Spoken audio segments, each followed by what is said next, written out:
तो दोस्तों आप सभी का एक बार फिर यूपीएससी प्रीलिम्स टेस्ट सीरीज 2023 में स्वागत है। आज है इंडियन पॉलिटी का टेस्ट नंबर 10 और इसके साथ ही हम लोग दो टेस्ट यानी 200 क्वेश्चन सॉल्व कर चुके हैं और आज ये टेस्ट 3 है। इसमें भी 100 क्वेश्चन सॉल्व करेंगे 5 वीडियो में। इसके बाद इसकी सेपरेट जो है हिंदी और इंग्लिश में आपको व्याख्या के साथ हमारे टेलीग्राम चैनल पर पीडीएफ मिल जाएगी। अब इसमें टेस्ट 3 में हम जो है central state relation, inter state relation, parliament, उसके अलावा जो अधीनस्थ न्यायालय हैं यानी सबऑर्डिनेट कोर्ट्स, ट्रिब्यूनल्स की बात करेंगे, ग्राम पंचायत की बात करेंगे, national and state legal service authority की बात करेंगे, स्टेट लेजिस्लेचर की बात करेंगे। तो इन सभी टॉपिक में जो इम्पोर्टेंट 100 क्वेश्चन हैं उनको कवर करेंगे। ऐसे ही हम लोग जो है पूरी पॉलिटी को रिवीजन के साथ पूरा क्वेश्चन सॉल्व कर लेंगे। तो बात करें इतिहास फास्ट पार्ट फर्स्ट है, 1 से 20 क्वेश्चन सॉल्व करेंगे। इसकी पीडीएफ हमारे Telegram channel study and IAS पर मिल जाएगी। इसके अलावा हमारी रिवीजन सीरीज भी चल रही है ज्योग्राफी की, जिसमें 3 लेक्चर हो चुका है। उसकी भी आपको इन्फॉर्मेशन यहाँ पर और हमारे यूट्यूब चैनल के प्लेलिस्ट में मिल जाएगी। इसके अलावा बात करें तो हमारी सभी सब्जेक्ट की जो है टेस्ट सीरीज चल रही है, आपको पता ही है, जिसमें अभी तक लगभग 900 क्वेश्चन हम लोग सॉल्व कर चुके हैं, जिसमें लगभग सभी जो इम्पोर्टेंट सब्जेक्ट हैं सभी की टेस्ट सीरीज चालू है। अगर आपको थोड़ा सा भी ये टेस्ट पसंद आ रहा हो तो चैनल को आप लोग देखते हैं, लाइक नहीं करते तो लाइक शेयर सब्सक्राइब जरूर कीजिएगा और जितना हो सके मैक्स टू मैक्स क्वेश्चन अभ्यास कीजिए, क्योंकि यूपीएससी में अभ्यास ही काम आएगा। मैं ये नहीं कहता कि डायरेक्टली इस क्वेश्चन से आपको मिल जाएंगे क्वेश्चन, लेकिन आप इसी क्वेश्चन से इनडायरेक्टली बहुत सारे क्वेश्चन आपके सॉल्व हो जाएंगे। तो बेसिक कॉन्सेप्ट का है, सेक्शनल टेस्ट हो रहा है, तो इसका मतलब है कि आपका रिवीजन भी हो जाएगा। तो और आपको और कोई प्रॉब्लम है तो हमारे नंबर पर आप टेलीग्राम पर एसएमएस कर सकते हैं, व्हाट्सएप पर एसएमएस कर सकते हैं। तो आज के पहले क्वेश्चन की बात करें तो इसमें पूछा गया है कि निम्नलिखित कथनों पर विचार करें। ऑप्शन 1 दिया गया है राष्ट्रपति शांति, प्रगति, सुशासन। इसके अलावा राष्ट्रपति शांति, प्रगति, सुशासन हेतु ऐसे नियम बना सकते हैं जिनका प्रभाव सभी केंद्र शासित प्रदेशों के लिए संसद के अधिनियम के समान है। ऑप्शन 2 राष्ट्रपति संविधान की 6ठी अनुसूची के सभी क्षेत्र के लिए विशिष्ट संशोधनों के साथ संसदीय कानून में संशोधन कर सकते हैं। तो आपको बताना है कौन सा उत्तर सही है। दोस्तों, अगर संविधान में केंद्र और राज्यों में निहित विधायी शक्तियों की बात करें और उनकी क्षेत्रीय सीमाओं की बात करें तो उसके बारे में उल्लेख किया गया है, लेकिन अगर संविधान में संसद के क्षेत्रीय अधिकार क्षेत्रों पर कुछ प्रतिबंध भी लगाता है, यानी जो रीजनल है एरिया है उस पर कुछ प्रतिबंध भी लगाता है। इस हिसाब से अगर ऑप्शन 1 की बात करें तो ऑप्शन 1 गलत है, यानी राष्ट्रपति को केंद्र शासित प्रदेशों की शांति, प्रगति और अच्छी सरकार के लिए नियम बनाने का अधिकार है, जैसे लक्षद्वीप, अंडमान निकोबार द्वीप समूह, दमन द्वीप, दादरा नगर हवेली, लद्दाख। ठीक है, तो इसमें सभी नहीं है। वे इस विनियमन का वही बल और प्रभाव है जो संसद के अधिनियम का है। ऐसे जो रूल है इन केंद्र शासित प्रदेशों के संबंध में संसद के किसी भी अधिनियम को निरस्त या संशोधित भी कर सकता है। ठीक है, तो इस प्रकार देखेंगे ऑप्शन 1 गलत है। तो इसमें जो है सभी केंद्र शासित प्रदेशों के लिए नहीं शामिल है इसमें। तो इस प्रकार देखेंगे ऑप्शन 1 जो है गलत है। ऑप्शन 2 की बात करें तो ऑप्शन 2 में राष्ट्रपति की जो बात की गई है 6ठी अनुसूची के सभी क्षेत्रों के लिए विशिष्ट संशोधन की जो बात की गई है, तो असम के राज्यपाल यह निर्देश दे सकते हैं, अगर इसकी व्याख्या की बात करें, कि संसद का कोई अधिनियम राज्य के स्वायत्त जिले पर लागू न हो या निर्दिष्ट संशोधन या अपवादों के साथ लागू हो। राष्ट्रपति को त्रिपुरा, मेघालय और मिजोरम के स्वायत्त जिलों पर समान अधिकार प्राप्त है। ठीक है, यानी सभी क्षेत्रों पर नहीं। ठीक है, ये भी गलत, ऑप्शन 2 भी गलत, ऑप्शन सी सही होगा। अब बात करते हैं क्वेश्चन नंबर 2 की। इसमें क्या पूछा है, निम्नलिखित निम्नलिखित कथनों पर विचार करें। ऑप्शन 1, संविधान संसद के साथ साथ संबंधित राज्य को क्षेत्रीय सीमा से बाहर के कानून से निपटने का अधिकार देता है। ऑप्शन 2, राज्य विधानमंडल द्वारा बनाया गया कानून किसी भी परिस्थिति में उसके क्षेत्र के बाहर लागू नहीं होता है। और कौन सा ऑप्शन सही है? इसमें ऑप्शन 1 देखेंगे तो ऑप्शन 1 गलत है, यानी संविधान संसद के साथ साथ संबंधित सभी राज्यों को क्षेत्रीय सीमाओं के से बाहर कानून के निपटने का अधिकार देता है, तो ये गलत है। यानी केवल संसद ही क्षेत्रीय सीमा से बाहर के कानून बना सकती है, इसलिए संसद के कानून दुनिया के किसी भी हिस्से में भारतीय नागरिकों और उनकी संपत्ति पर लागू होते हैं। और संसद भारत के पूरे क्षेत्र या किसी भी हिस्से के लिए कानून बना सकती है। भारतीय क्षेत्र में केंद्र शासित प्रदेश, राज्य, भारत के क्षेत्र शामिल कोई अन्य क्षेत्र भी शामिल है। तो इस प्रकार देखेंगे तो क्षेत्रीय सीमा से बाहर की बात नहीं करता, क्षेत्रीय सीमा से कानून से निपटने का अधिकार देता है। तो इस प्रकार ये ऑप्शन गलत है। ठीक है, तो केवल संसद ही जो है क्षेत्रीय सीमा से बाहर जो है कानून बना सकती है। तो संविधान की बात किया, संसद के साथ साथ संबंधित राज्य क्षेत्रों के सीमा के बाहर की बात नहीं कर रहा है। यहाँ पर ध्यान देना, संविधान तो संसद को अधिकार है। तो इस प्रकार ये गलत है। ऑप्शन 2 की बात करें तो ऑप्शन 2 गलत है, यानी एक राज्य विधानमंडल द्वारा बनाया गया कानून किसी भी परिस्थिति में उसके क्षेत्र से बाहर जो है लागू, जो इसमें लिखा है, नहीं किया जा सकता। तो अगर बात करें इसकी व्याख्या की तो एक राज्य विधानमंडल को पूरे राज्य या राज्य क्षेत्र के किसी भी हिस्से के लिए कानून बनाने का अधिकार है। राज्य विधानमंडल द्वारा बनाए गए कानून राज्य क्षेत्र के बाहर लागू नहीं होते हैं जब तक राज्य और विषय के बीच पर्याप्त संबंध ना हो। तो इस प्रकार देखेंगे इसमें ना तो 1 सही है ना तो 2 सही है। ठीक है,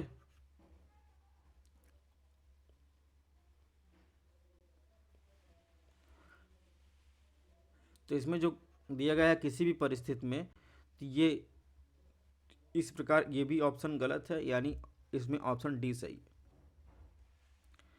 और बात करें क्वेश्चन नंबर 3 की, तो इसमें क्या पूछा गया, केंद्र राज्य को राज्य के भीतर रेलवे की सुरक्षा के लिए कार्रवाई करने का निर्देश दे सकता है। ऑप्शन 2, केंद्र राज्य की अनुसूचित जाति अनुसूचित जनजाति कल्याण के निर्दिष्ट योजनाओं के क्रियान्वयन के लिए राज्य को निर्देश दे सकता है। ऑप्शन 3, केंद्र राज्य में सभी बच्चों को प्राथमिक स्तर पर मातृभाषा में शिक्षा के लिए पर्याप्त सुविधाएं उपलब्ध कराने हेतु राज्य को निर्देश दे सकता है। तो नीचे दिए गए कोड का प्रयोग करके आपको सही उत्तर आपको चूज करना है। तो इसमें देखेंगे इसमें कौन कौन सा सही है,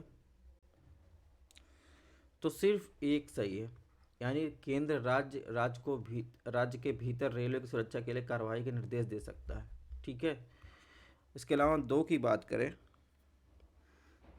तो जब केंद्र राज्य में अनुसूचित जनजातियों के कल्याण के निर्दिष्ट योजनाओं के क्रियान्वयन हेतु राज्य को निर्देश दे सकता है, लेकिन जब अनुसूचित जाति का कोई उल्लेख वहाँ पर नहीं किया गया, सिर्फ ट्राइब एसटी की बात की गई है, एससी की बात नहीं की गई है। ठीक है, इसकी बात नहीं की गई, सिर्फ एसटी के लिए। तो इस प्रकार ये गलत है। और वहीं 2-3 की बात करें तो केंद्र राज्य में भाषाई अल्पसंख्यक सभी नहीं, सभी बच्चों को प्राथमिक स्तर पर मातृभाषा के लिए पर्याप्त सुविधाएं नहीं। केंद्र राज्य में क्या है, जो भाषाई अल्पसंख्यक हैं उनके बच्चों को प्राथमिक स्तर पर मातृभाषा की शिक्षा के लिए पर्याप्त सुविधाएं प्रदान कर राज्य को निर्देश दे सकता है। ठीक है, तो इस प्रकार इसमें ऑप्शन ए सही है। अब बात करें क्वेश्चन नंबर 4 की। इसमें पूछा है, संवैधानिक प्रावधानों के अनुसार संसद राज्य सूची के मामले पर निम्नलिखित में से किस परिस्थिति में कानून बना सकती है। ऑप्शन ए, एक दिया है राष्ट्रपति शासन के दौरान, ऑप्शन 2 वित्तीय आपातकाल के दौरान, ऑप्शन 3 अंतर्राष्ट्रीय समझौतों के कार्यान्वयन के लिए, ऑप्शन 4 जब कोई राज्य अनुरोध करता है। कौन सा कथन सही है? तो संवैधानिक प्रावधानों के अनुसार संसद राज्य सूची के मामलों में निम्नलिखित में किस परिस्थिति में कानून बना सकती है? तो बात करें तो इसमें जो पहला ऑप्शन है राष्ट्रपति शासन के दौरान जो है उसमें राज्य सूची के विषय पर जो है कानून बना सकती है, और जो तीसरा है अंतर्राष्ट्रीय समझौते कार्यान्वयन के लिए उसमें जो है संसद कानून बना सकती है। फाइनेंस आपातकाल का नहीं, जब कोई राज्य अनुरोध करता है तो ये भी नहीं, यानी वित्तीय आपातकाल के बारे में कोई प्रावधान ऐसा नहीं है। वहीं चौथे के ऑप्शन की बात करें, जब दो या दो से अधिक राज्य की विधानसभाएं राज्य सूची के किसी मामले पर कानून बनाने के लिए संसद के अनुरोध करते हैं तो प्रस्तावित करती हैं, तो संसद उस मामले के लिए कानून बना सकती है। कोई राज्य नहीं, जब दो या दो से अधिक राज्य अनुरोध करता है। तो इस प्रकार इसमें 1 और 3 सही है, यानी ऑप्शन बी। अब बात करते हैं क्वेश्चन नंबर 5 के। 5 में क्या पूछा है? निम्नलिखित कथनों पर विचार करें। ऑप्शन 1 संविधान केवल केंद्र को किसी भी सार्वजनिक उद्देश्य के लिए विवेकाधीन अनुदान के लिए अधिकार देता है, भले ही उनकी संबंधित विधायी क्षमता के भीतर न हो। ऑप्शन 2 अनुच्छेद 275 के तहत राज्यों को वित्त आयोग की सिफारिश पर वैधानिक अनुदान दिया जाता है। ऑप्शन 3 संविधान ने प्रत्येक राज्य के बीच वैधानिक अनुदानों के समान वितरण का प्रावधान किया है। कौन सा कथन सही है? तो अगर बात करें संविधान में केंद्र और राज्य के बीच बंटवारे के अलावा केंद्रीय संसाधनों से राज्यों को सहायता अनुदान प्राप्त करने का प्रावधान है, और ये 2 प्रकार से अनुदान प्राप्त होता है, एक तो वैधानिक अनुदान और दूसरा विवेकाधीन अनुदान। अगर विवेकाधीन अनुदान की बात करें जो अनुच्छेद 282 के अंतर्गत आता है, उसके अनुसार क्या है, केंद्र और राज्य दोनों किसी भी सार्वजनिक उद्देश्य के लिए अनुदान प्रदान कर सकते हैं, भले ही यह उनकी संबंधित विधायी क्षमता के भीतर ना हो। यानी केंद्र सरकार इन अनुदानों देने के लिए बाध्य नहीं है, उसके विवेकाधीन है। ठीक है, तो इस प्रकार ऑप्शन 1 गलत है। ऑप्शन 2 की बात करें तो ऑप्शन 2 सही है। अनुच्छेद 275 राज्यों को वित्त आयोग की सिफारिश वैधानिक अनुदान है। 3 की बात करें 3 गलत है। ठीक है, तो इस प्रकार इसमें जो है ऑप्शन बी सही हो जाएगा। क्वेश्चन नंबर 6 के बाद 6 में क्या पूछा है? निम्नलिखित कथनों पर विचार कीजिए। ऑप्शन 1 है संविधान ने एकमात्र केंद्र सरकार को वस्तुओं और सेवाओं की अंतर राज्य आपूर्ति पर कर लगाने का अधिकार दिया है।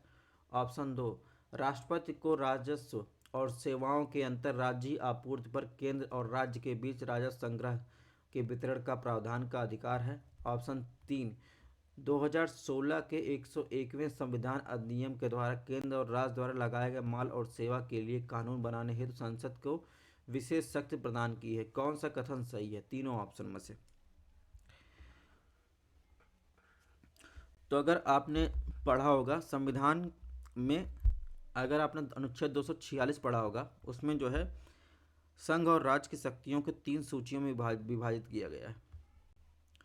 सबसे पहले आता है यूनियन लिस्ट, उसके बाद आता है स्टेट लिस्ट, फिर आता है कॉन्क्रीट या समवर्ती सूची। ठीक है, समवर्ती सूची ऐसी सूची जिस पर केंद्र और राज्य दोनों कानून बना सकते हैं, और जैसा कि ऊपर कहा गया है कि विधि निर्माण के मामले में जो है आपने देखा होगा केंद्र राज्य पर भारी पड़ता है। तो ऑप्शन 1 की बात करें तो ऑप्शन 1 जो है सही है। ठीक है, यानी अनुच्छेद 246A के तहत जो है संसद के पास जो है जीएसटी के संबंध में कानून बनाने की विशेष शक्ति है। ठीक है, जो अंतर्राज्य आपूर्ति पर कर लगाने का अधिकार दिया गया है। ऑप्शन 2 की बात करें तो 2 भी सही है, ये भी प्रावधान 246A के अंतर्गत किया गया है। और ऑप्शन 2 की बात करें, एक सेकंड, ऑप्शन 1 सही है 246A। अगर ऑप्शन 2 की बात करें, ऑप्शन 2 गलत है। ऑप्शन 2 गलत इसलिए है क्योंकि ये इसमें जो राष्ट्रपति को राजस्व की बात की गई है, तो आपने पढ़ा होगा कि अनुच्छेद 269A के अनुसार अंतर्राज्यीय व्यापार के मामले में आपूर्ति पर माल और सेवा कर के लिए केंद्र सरकार द्वारा लगाया और एकत्र किया जाएगा। और इस तरह के कर केंद्र और राज्यों के बीच जो वितरित डिस्ट्रीब्यूट होते हैं। जैसे अगर माल और सेवा कर परिषद की सिफारिशों पर संसद द्वारा कानून बनाया गया हो। तो इस प्रकार ऑप्शन 2 गलत है। ऑप्शन 3 की बात करें, ऑप्शन 3 गलत है। यानी 101वें संशोधन अधिनियम की बात करें तो संसद और राज्य विधानमंडल को संघ और राज्य द्वारा लगाया माल और सेवा कर हेतु विधि निर्माण की शक्ति प्रदान करता है। ठीक है, संसद और राज्य विधानमंडल को। तो इस प्रकार जो है इसमें देखेंगे तो ऑप्शन ए सही है। क्वेश्चन नंबर 7 देखते हैं इसमें क्या पूछा है। निम्नलिखित में कुछ विषय दिए गए हैं, इसमें पूछा कौन समर्थित सूची में शामिल है। ठीक है, तो इसमें देखेंगे अगर ये छोड़ दिया जाए, सार्वजनिक स्वास्थ्य और स्वच्छता की बात की जाए, इसको छोड़ दिया जाए, तो बाकी ये जो 1, 2, 4, 5 है वो संसद और राज्य विधाओं को दोनों को अधिकार है कि इन मामलों पर अपना कानून बना सकते हैं। ठीक है,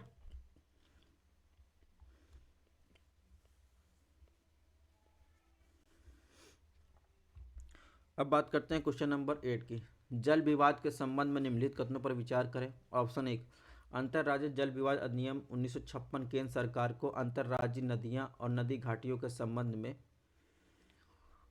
2 या 2 से अधिक राज्यों के बीच विवाद के निर्णय के लिए एक अस्थायी न्यायाधिकरण स्थापित करने का अधिकार देता है।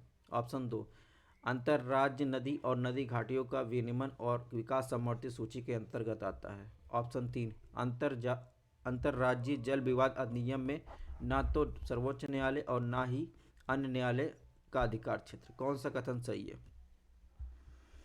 तो इसमें अगर ऑप्शन 1 की बात करें, ऑप्शन 1 गलत है। ठीक है, यानी अंतर्राज्यीय जल विवाद अधिनियम केंद्र सरकार को एक अंतर्राज्य नदी या नदी घाटी के जल संबंध में 2 या 2 से अधिक राज्यों के बीच विवादों के निर्णय के लिए एक तदर्थ न्यायाधीश स्थापित करने का अधिकार दिया जाता है। न्यायाधिकरण का निर्णय अंतिम बार विवाद प्रकारों पर बाध्यकारी होगा। ठीक है, ऑप्शन 2 की बात करें, ऑप्शन 2 गलत है। यानी अंतर्राष्ट्रीय नदियों और नदी घाटियों का विनियमन और विकास संघ सूची में है। ठीक है, तो ये अंतर्राज्यीय और नदी और नदी घाटी के विकास के समवर्ती सूची में नहीं, किसमें है? संघ सूची में है। ऑप्शन 3 की बात करें, ऑप्शन 3 जो है सही है। यानी किसी जल विवाद के संदर्भ में सर्वोच्च न्यायालय या किसी अन्य न्यायालय का अधिकार क्षेत्र नहीं है। ऐसे विवादों को तदर्थ न्यायालयों के पास भेजा जा सकता है। ठीक है, और ये जो व्याख्या हम आपको बता रहे हैं ये एम लक्ष्मीकांत बुक से है। तो इस प्रकार इसमें देखेंगे इसमें कौन सा ऑप्शन सही होगा। केवल सही पूछा है ना, तो ऑप्शन बी सही होगा। अब बात करते हैं क्वेश्चन नंबर 9 की। इसमें क्या पूछा है? अखिल भारतीय सेवाओं के बारे में पूछा है। कौन सा कथन सत्य है?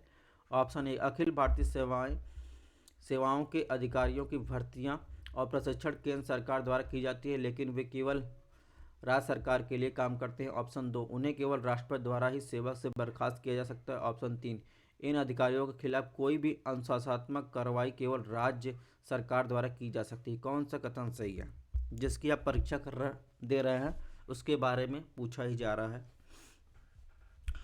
तो इसमें देखेंगे अगर ऑप्शन 1 की बात करें तो अखिल भारतीय सेवाओं के अधिकारियों की भर्ती प्रशिक्षण केंद्र सरकार द्वारा की जाती है, लेकिन ये केंद्र और राज्य दोनों सरकारों के लिए काम करते हैं। ठीक है, तो इस प्रकार ये गलत हो जाएगा। ऑप्शन 2 की बात करें, अनुच्छेद 311 के अनुसार अगर व्याख्या पढ़ी जाए, क्योंकि उन्हें राष्ट्रपति द्वारा नियुक्त किया जाता है तो उन्हें केवल राष्ट्रपति द्वारा ही सेवा से बर्खास्त किया जाएगा। तो इस प्रकार ये सही है। ऑप्शन 3 की बात करें, ऑप्शन 3 गलत है। यानी जो भी अनुशासनात्मक कार्रवाई होगी वो केवल राज्य नहीं, केंद्र सरकार की नौकरी है तो केंद्र ही लगाएगा ना। तो इस प्रकार जो है इसमें देखेंगे पूछा है कौन सा सही, यानी ऑप्शन बी केवल 2 सही है। अब बात करते हैं क्वेश्चन नंबर 10 की। भारत में नदी बोर्ड की स्थापना के संदर्भ में निम्नलिखित कथनों पर विचार कीजिए। ऑप्शन 1 है, यह राज्य सरकार के अनुरोध पर केंद्र सरकार द्वारा स्थापित किया गया है। ऑप्शन 2, संबंधित राज्य की विधानसभाओं की एक नदी बोर्ड बनाने का प्रस्ताव पारित करती है, जिसे विशेष बहुमत से पारित किया जाना चाहिए। ऑप्शन 3, नदी बोर्ड अधिनियम अंतर्राज्यीय नदी और नदी घाटी के विनियमन विकास के लिए नदी बोर्ड की स्थापना का प्रावधान करता है। कौन सा कथन सही है?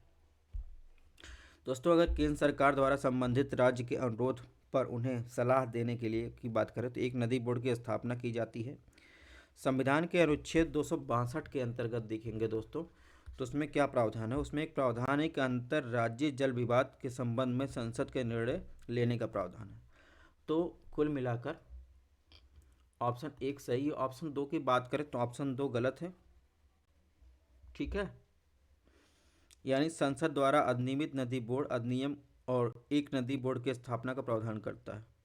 राज्य विधायिका नदी बोर्ड की स्थापना के लिए कोई प्रस्ताव पारित नहीं कर सकती। एलिमिनेशन मेथड से करना हो, जहाँ 1 हो वो सही होगा, 2 जहाँ होगा वो एलिमिनेट कर दीजिए। ठीक है, अब बचा ऑप्शन 3। ऑप्शन 3 को देखना है, तो ऑप्शन 3 जो है सही है। ठीक है, तो इस प्रकार देखेंगे इसमें कौन सही है। ऑप्शन 1 और 3 यानी ऑप्शन सी सही है। ठीक है, अब बात करते हैं क्वेश्चन नंबर 11 की। इसमें क्या पूछा है दोस्तों? इसमें पूछा है निम्नलिखित कथनों पर विचार कीजिए। ऑप्शन 1, अंतर्राज्य परिषद की स्थापना संबंधित राज्यों के अनुरोध पर संसद के द्वारा एक अधिनियम द्वारा की जाती है। ऑप्शन 2, राष्ट्रपति अंतर्राज्य परिषद और उसके संगठन और उसकी प्रक्रिया कर्तव्यों को परिभाषित कर सकते हैं। ऑप्शन 3, संसद और परिषद के कर्तव्य के संबंध में दिशा निर्देश प्रदान करती है, जिसे और अंतर्राज्य को अपने कर्तव्य का पालन करते समय पालन करना होता है। ऑप्शन 4, राष्ट्रपति एक अंतर्राज्य परिषद की स्थापना कर सकता है यदि किसी भी समय प्रतीत होता है तो जनहित सेवा की आवश्यकता होती। कौन सा कथन गलत है अंतर्राज्यीय परिषद के बारे में? अगर ऑप्शन 1 की बात करें तो ऑप्शन 1 गलत है, यानी अंतर्राज्य परिषद की स्थापना संसद या संसद के अधिनियम द्वारा नहीं की जा सकती, लेकिन राष्ट्रपति द्वारा किसी भी समय जब प्रतीत हो राष्ट्रपति को तो सार्वजनिक हित में इसकी आवश्यकता पर तब वह अंतर्राज्यीय परिषद की स्थापना कर सकता है। तो इस प्रकार जो है ऑप्शन 1 गलत है। ऑप्शन 2 की बात करें तो ऑप्शन राष्ट्रपति की अंतर्राज्यीय परिषद और उसके गठन की प्रक्रिया प्रभावित करता है, ये ऑप्शन सही है। ऑप्शन 3 की बात करें तो 3 गलत है। ठीक है, यानी संसद अंतर्राज्यीय परिषद कामकाज के लिए कर्तव्य का निर्धारण कर दिशा निर्देश प्रदान नहीं कर सकता। ऑप्शन 4 की बात करें, 4 सही है। राष्ट्रपति अंतर्राज्यीय विवादों की जांच करने और सलाह देने के लिए अंतर्राज्यीय परिषद की स्थापना कर सकते हैं यदि उन्हें किसी भी समय ऐसा लगता है कि ऐसी परिषद की स्थापना सार्वजनिक हितों की पूर्ति होगी। तो इस प्रकार दोस्तों इसमें जो है ऑप्शन ए सही होगा, 1 और 3। अब दोस्तों देखते हैं क्वेश्चन नंबर 12 में क्या पूछा है। संविधान में अंतर्राज्य परिषद के को निर्देशित और सौंपे गए कर्तव्य क्या हैं? ऑप्शन 1, राज्य के बीच उठाने वाले विवादों की जांच करना, उन पर सलाह देना। ऑप्शन 2, उन विषयों की जांच करना और चर्चा करना जिनमें राज्यों को समान हित हो। ऑप्शन 3, राज्यों के समान हित अन्य मामलों पर विचार विमर्श करना, जैसे कि अध्यक्ष द्वारा इस संदर्भित किया जा सके। ऑप्शन 4, नीति और कार्यवाही के बेहतर समन्वय के लिए ऐसी किसी भी विषय की सिफारिश करना। कौन सा कथन सही है? तो अगर दोस्तों ऑप्शन 1 की बात करें तो ऑप्शन 1 सही है। ठीक है, अंतर्राज्यीय परिषद का काम ये है विवादों की जांच करना और सलाह देना। और ऑप्शन 2 की बात करें, ऑप्शन 2 भी सही है, यानी उन विषयों की जांच करना और चर्चा करना जिसमें राज्यों का समान हित हो। ऑप्शन 3 की बात करें तो ऑप्शन 3 गलत है, यानी अंतर्राज्यीय परिषद के अन्य कार्य हैं राज्य के समान हित अन्य मामलों के विचार पर जिसका संविधान में कहीं भी उल्लेख नहीं है, इन्हें अध्यक्ष द्वारा संबोधित किया जा सकता है। ऑप्शन 4 की बात करें तो 4 सही है। ठीक है, यानी 1 2 4 सही है। 1 2 4 कहाँ है? 1 2 4 ऑप्शन बी में है। अब बात करते हैं क्वेश्चन नंबर 13 में क्या पूछा है। अंतर्राज्य विवादों की जांच और सलाह देने के लिए अंतर्राज्यीय परिषद का कार्य सुप्रीम कोर्ट का पूरक है, सुप्रीम कोर्ट का अनुपूरक है, विवादित पक्षों के बाध्यकारी है, प्रकृति में सलाहकार है। कौन सा कथन सही है अंतर्राज्यीय विवादों की जांच और सलाह देने के लिए जो अंतर्राज्यीय परिषद का कार्य है? तो ये पूछा है उस किस टाइप में आता है। तो इसमें देखेंगे ये सिर्फ प्रकृति में सलाहकारी है, ठीक है, बाकी इन ना पूरक है ना अनुपूरक है ना बाध्यकारी है।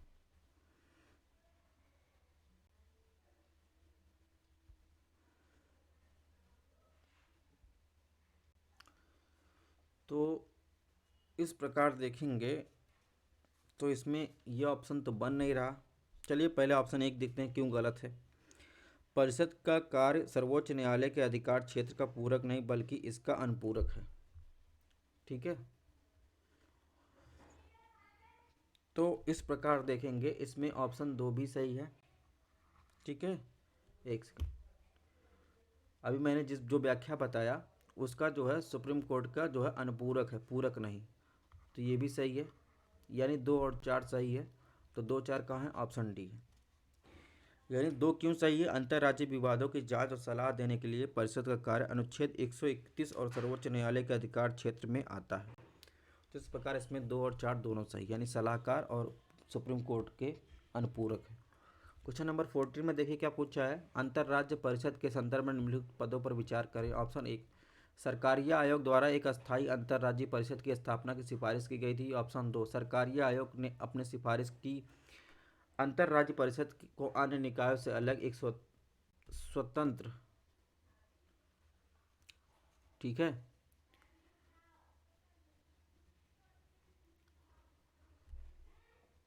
एक सेकंड रुकिए, इसमें क्या लिखा गया है, इंग्लिश पढ़ लेते हैं इसको। The Sarkaria commission recommended that the in the order differentiate in the inter state council from the another body from other body it must be called the inter governmental council, ठीक है। जिसमें पूछा कौन सा कथन सही है। तो देखेंगे इसमें 14 में, तो इसमें अगर ऑप्शन एक की बात करें तो ऑप्शन एक सही है, ठीक है। यानी केंद्र राज्य संबंधों पर सरकारी आयोग ने 1983 से जो है 1987 में संविधान के अनुच्छेद 263 के तहत एक अस्थायी अंतर्राज्य परिषद की स्थापना के लिए सिफारिश की गई थी, ठीक है। ऑप्शन दो की बात करें ये भी सही है। सरकारी आयोग ने सिफारिश की थी कि अंतर्राज्यीय परिषद को अनुच्छेद 263 के तहत स्थापित एक अन्य निकाय से अलग करने के लिए एक जो है संयुक्त सरकारी परिषद की में बदलना चाहिए। तो इस प्रकार इसमें ऑप्शन सी सही होगा। क्वेश्चन नंबर 15 में क्या पूछा है। सदन की जो कोरम यानी गणपूर्त के संदर्भ में विचार कीजिए। ऑप्शन ए, कोरम जो होता है पीठासीन अधिकारी को छोड़कर सदन के कुल सदस्यों का 10वां हिस्सा होता है। ऑप्शन दो, कोरम के अभाव में सदन का पीठासीन अधिकारी बैठक को स्थगित या निलंबित करने का निर्णय ले सकता है। तो इसमें देखेंगे विकल्प में कौन सा कथन जो है सही है। अगर ऑप्शन एक की बात करें तो कोरम की बात पहले कर लेते हैं। कोरम होता क्या है, किसी भी कार्य को करने से पहले सदन में उपस्थित होने के लिए आवश्यक सदस्यों की न्यूनतम संख्या, ठीक है, कोरम होती। यह पीठासीन अधिकारी सहित प्रत्येक सदन में सदस्यों की कुल संख्या का 10वां हिस्सा होती है। इसका अर्थ यह है कि लोकसभा में कम से कम 55 सदस्य और राज्यसभा में 25 सदस्य मौजूद होने चाहिए यदि कोई कार्य आयोजित किया जाना है। तो इस प्रकार जो है ये ऑप्शन गलत है। ऑप्शन दो की बात करें, ऑप्शन दो सही है, ठीक है।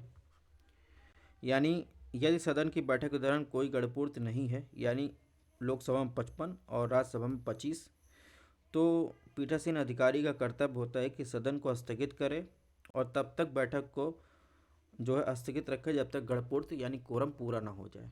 तो इस प्रकार देखेंगे इसमें ऑप्शन बी सही होगा। क्वेश्चन नंबर 16 देखते हैं इसमें क्या पूछा है। तो इसमें कुछ कथन दिए गए हैं। भारत की संसद के संदर्भ में निम्नलिखित प्रस्ताव में से कौन सा प्रस्ताव मंत्रिपरिषद या किसी मंत्रिपरिषद या किसी मंत्री की किसी भी विशिष्ट नीति या कार्रवाई के खिलाफ होता है और इसमें इसकी आंगीकरण के कारण होते हैं, लेकिन लोकसभा में पारित होने के परिणामस्वरूप मंत्री या मंत्रिपरिषद इस्तीफे के नहीं होते हैं। तो इसमें कौन सा प्रस्ताव होगा। तो इसमें देखिए निंदा प्रस्ताव जो होता है ये प्रस्ताव इसमें शामिल होता है। यानी निंदा प्रस्ताव के तहत क्या होता है, यदि सदन में पारित हो जाता है तो मंत्रिपरिषद त्यागपत्र नहीं देते हैं। प्रस्ताव में इसके अंगीकरण के कारण बताना पड़ता है और इसे एक व्यक्तिगत मंत्री या मंत्रियों का समूह या पूरी मंत्रिपरिषद के खिलाफ प्रस्तावित किया जा सकता है। तो ये निंदा प्रस्ताव। क्वेश्चन नंबर 17 देखते हैं, इसमें क्या पूछा है। विभाग संबंधित अस्थायी समितियां के संदर्भ में निम्नलिखित कथनों पर विचार कीजिए। ऑप्शन 1, वर्तमान में 24 अस्थायी समितियां अस्तित्व में हैं। ऑप्शन 2, प्रत्येक अस्थायी समिति 31 सदस्य होते हैं, लोकसभा से 10 और राज्यसभा से 21। ऑप्शन 3, कोई मंत्री किसी अस्थायी समिति का सदस्य नहीं होता है, हो सकता है। ऑप्शन 4, अस्थायी समितियों का कार्यकाल 5 वर्ष होता है। तो इसमें देखेंगे जो 24 अस्थायी समितियां हैं, तो ये बात तो सही है, ठीक है। वर्तमान में 24 अस्थायी समिति हैं। ऑप्शन 2 की बात करें तो प्रत्येक अस्थायी समिति में 31 सदस्य होते हैं, लोकसभा से 21, राज्यसभा से 10। तो उल्टा लिखा है, गलत। अब बात करें कथन 3 की, तो कथन 3 जो है सही है, यानी कोई मंत्री इसका सदस्य नहीं हो सकता। ऑप्शन 4 की बात करें तो 4 गलत है, यानी इनका कार्यकाल इनके गठन की तारीख से 1 वर्ष तक का होता है, ना कि 5 वर्ष तक का। कौन सा कथन सही है? तो इसमें कौन सा कथन सही है? एक सेकंड। तो इसमें 1 और 3 सही है, ठीक है। ऑप्शन 20। क्वेश्चन नंबर 18 देखते हैं, इसमें क्या पूछा है। निम्नलिखित कथनों पर विचार कीजिए। ऑप्शन 1, सभा का निवर्तमान स्पीकर प्रोटेम स्पीकर को शपथ दिलाता है, यानी इसको इंग्लिश पढ़ लेते हैं। The outgoing speaker of the house administrators the oath of the speaker pro tem. Option 2, lame duck सत्र की अध्यक्षता प्रोटेम स्पीकर द्वारा की जाती है। ऑप्शन 3, प्रोटेम स्पीकर लोकसभा के सबसे वरिष्ठ सदस्य होना चाहिए। ऑप्शन 4, प्रोटेम स्पीकर सदन का नया अध्यक्ष चुनने तक कार्यालय का संचालन करता है। कौन सा कथन सही है? तो राष्ट्रपति जो होता है प्रोटेम स्पीकर को शपथ दिलाता है और राष्ट्रपति लोकसभा के अध्यक्ष को लोकसभा के सदस्य को प्रोटेम स्पीकर के रूप में नियुक्त करता है। तो इस प्रकार ये गलत है। ऑप्शन 2 की बात करें तो ऑप्शन 2 गलत है, यानी नवनिर्वाचित लोकसभा के बाद मौजूदा लोकसभा के अंतिम सत्र को लैम डैक सत्र कहा जाता है। इसकी अध्यक्षता लोकसभा के मौजूदा अध्यक्ष द्वारा की जाती है, न कि प्रोटेम स्पीकर द्वारा।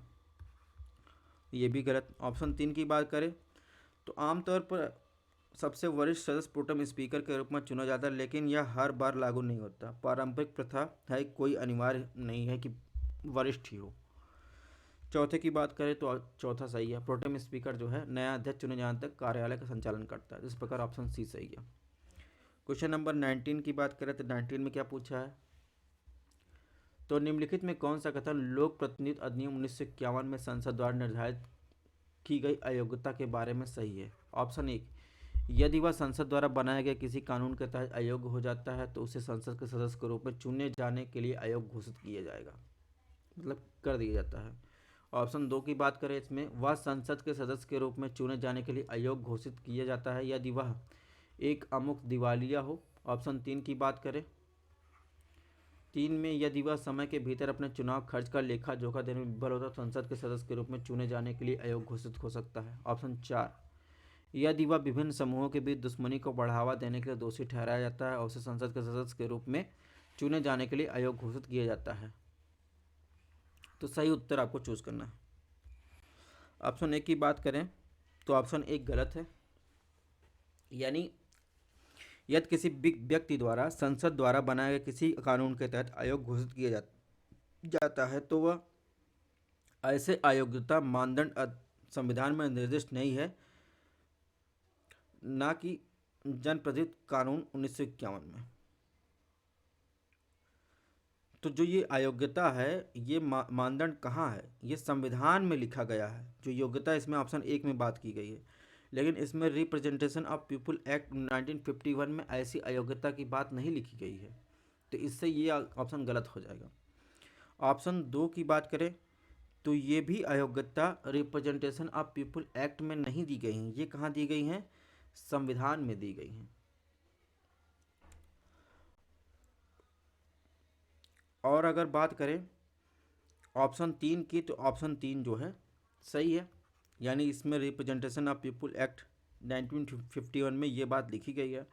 ऑप्शन 4 की बात करें तो ये भी जो है रिप्रेजेंटेशन ऑफ पीपुल एक्ट 1951 में लिखा गया है, यानी इसमें 3 और 4 सही होगा, यानी ऑप्शन डी सही होगा। क्वेश्चन नंबर 20 को देखते हैं, इसमें क्या पूछा है। निम्नलिखित कथनों पर विचार कीजिए। ऑप्शन 1, सदन के नेता का पद संविधान में उल्लेखित है। ऑप्शन 2, व्हिप के पद का उल्लेख सदन के नियमों में किया गया है। ऑप्शन 3, संसद में हर राजनीतिक दल अपना व्हिप होता है। ऑप्शन 4, विपक्ष के नेता के पद का संसदीय कानून में उल्लेख किया गया है। कथनों में कौन सा कथन सही है।